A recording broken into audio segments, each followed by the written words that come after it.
ఒక అమ్మాయి real story చెప్పుకుంటున్నాం కదా. అయితే ఒక మారుమూల ప్రాంతంలో జాబ్ వస్తుంది. వాళ్ళ కొడుకుకి అప్పుడు 4.5 years. వాళ్ళ అక్క కూతురిని కూడా తెచ్చుకుంటుంది కదా బాబుకు తోడుగా. తను 8 years. అయితే అక్కడే ఇల్లు తీసుకుని ఉంటుంటుంది. వాళ్ళు చదువుకుంటూ ఉంటారు. 1వ తరగతి అయిపోతే 2వ తరగతి అయిపోతుంది, 3 అవుతుంది, 4 అవుతుంది. బాబు 5కి వస్తాడు, పాప వచ్చి 9th వస్తుంది.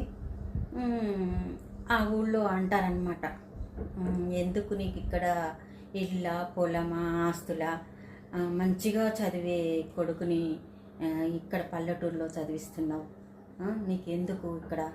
వాడు పాప స్కూల్ ఫస్టే, బాబు స్కూల్ ఫస్టే.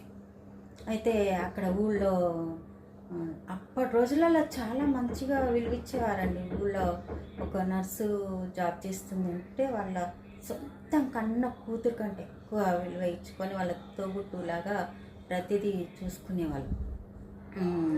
సర్పంచి వీళ్ళు ఉంటారు కదా, ఊరు పెద్దలు, వాళ్ళందరూ, మళ్ళీ ప్లస్ స్కూల్ హెడ్ మాస్టర్ వాళ్ళు కూడా అదే ఊళ్ళో ఉండేవాళ్ళు.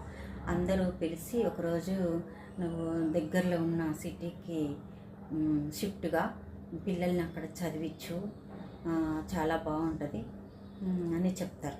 అయితే ఆలోచిస్తుంది అమ్మాయి. వాళ్ళ అమ్మని వాళ్ళని అందరినీ కనుక్కుంటుంది, ఏం చేయాలి అని.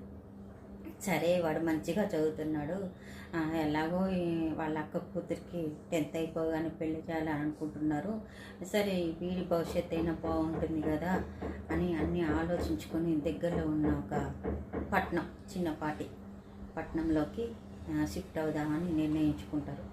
అక్కడ ప్రతి స్కూల్లో కానీ, గవర్నమెంట్ స్కూల్లో చదివించిన అక్క తమ్ముడు ఫస్టే, ప్రైవేట్లో చదివించిన అక్క తమ్ముడు ఫస్టే. ప్రతి ఒక్కరు అడిగిన వాళ్ళే కానీ అడిగిన వాళ్ళు లేరు. ఎందుకుంటున్నావు నువ్వు, అందరూ టీచర్లు అందరూ ఉద్యోగస్తులు వచ్చిపోయినట్టే నువ్వు కూడా వచ్చిపోవచ్చు కదా, పిల్లలు మంచి చదువుకుంటారు కదా, మంచి స్కూల్లో చదివించవచ్చు కదా, అట్లా అడుగుతూ ఉండేవాళ్ళు. అప్పుడు ఇంకా ఆలోచించి నిర్ణయం తీసుకుందాము అనుకునేటప్పటికీ వాళ్ళ అక్క కూతురు మెచ్యూర్ అవుతుంది.